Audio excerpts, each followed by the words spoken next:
அஸ்ஸலாமு அலைக்கும் வரஹமத்துல்லாஹி வபரகாத்துஹு. இது பார்த்தீங்கன்னா 2 டேஸ் முன்னாடி எடுத்த வீடியோ. அன்றைக்கி சாயங்காலம் பார்த்தீங்கன்னா அஃப்ரீன் அம்மாவோட வெள்ளி வேலையில் நல்லா நெளிச்சு விட்டா, நல்லா விளையாண்டு என்ன தான் பண்ணுறாளுங்கன்னு தெரியல, நெளிச்சு விட்டாளுங்க. அதை சேஞ்ச் பண்ணிடலான்னு சொல்லிட்டு கடைக்கு வந்திருந்தேன். மயிலாப்பூரில் கஞ்சன் ஜுவல்லரி இருக்கும்ல, அங்கே தான் வந்திருந்தேன். அங்கே தான் மோஸ்ட்லி நான் வாங்குவேன், இல்லைன்னா எல்கேஎஸில் வாங்குவேன். இந்த 2 கடையில் தான் மோஸ்ட்லி நான் வாங்கியிருக்கேன். வளையலெல்லாம் பார்த்துட்டு இருந்தேன். இந்த வளையல் எனக்கு ரொம்ப பிடிச்சிருந்துச்சு, இதுதான் செலக்ட் பண்ணி வச்சேன். பட் அது லைட்டாக அமுக்கும் போதே ஒரு மாதிரி நெளியுதுன்னு வச்சு சொன்னாங்களா, அதை செக் பண்ணி பார்த்தா நெளிகிற மாதிரி தான் இருந்துச்சு. அதனால் கொஞ்சம் ஸ்ட்ராங்காக எடுத்தாங்கண்ணேன்னு சொல்லிட்டு வந்திருந்தேன். ஆலியா குட்டிக்கும் பார்த்தீங்கன்னா கொலுசு வாங்க வந்திருந்தாங்க. ஏன்னா மேடம்க்கு வந்துட்டு அக்டோபர் 31 வந்துட்டு பர்த்டே வருதா, அதனால் இந்த கொலுசு தான் செலக்ட் பண்ணியிருந்தாங்க. அதோட ப்ரைஸ் பார்த்தீங்கன்னா 15,000 கிட்ட வந்துடுச்சு.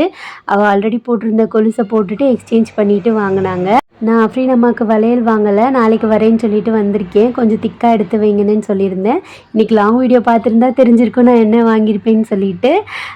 பாப்பாவுக்கு கொலுசு வீட்டுக்கு வந்தோடனே நம்ம எந்த திங்ஸ் வாங்கினாலும் போட்டு பார்ப்போம்ல, அதே மாதிரி ஆலியா குட்டிக்கு போட்டு பார்த்தோம். மாஷால்லா ரொம்ப அழகாக இருந்துச்சு. இவளுகளை வச்சுட்டு எங்கள் அம்மா எங்கிட்ட கீரை உருவுறது, அவளுகளே பாதி உருவி கொடுத்துட்டாளுங்க. பாருங்கள், அம்மா சொல்லிகிட்டு இருந்தாங்க, பேத்தியில்லைன்னு சொன்னதுக்கு 3 பேர் வந்து இப்படி பண்ணுறாளுகளேன்னு சொல்லிட்டு இருந்தாங்க. அது மாதிரி ஹாப்பியாக சொல்லிக்கிட்டு இருந்தாங்க. வரும்போதே பார்த்தீங்கன்னா கொஞ்சம் ஃப்ரூட்ஸும் வாங்கிட்டு வந்திருந்தேன். ஏன்னா காலையில் ஸ்நாக்ஸ் கொடுத்து விட கொஞ்சம் ஈஸியாக இருக்கும்ல, அதனால தான். அவ்வளோதான் இந்த விலாக்.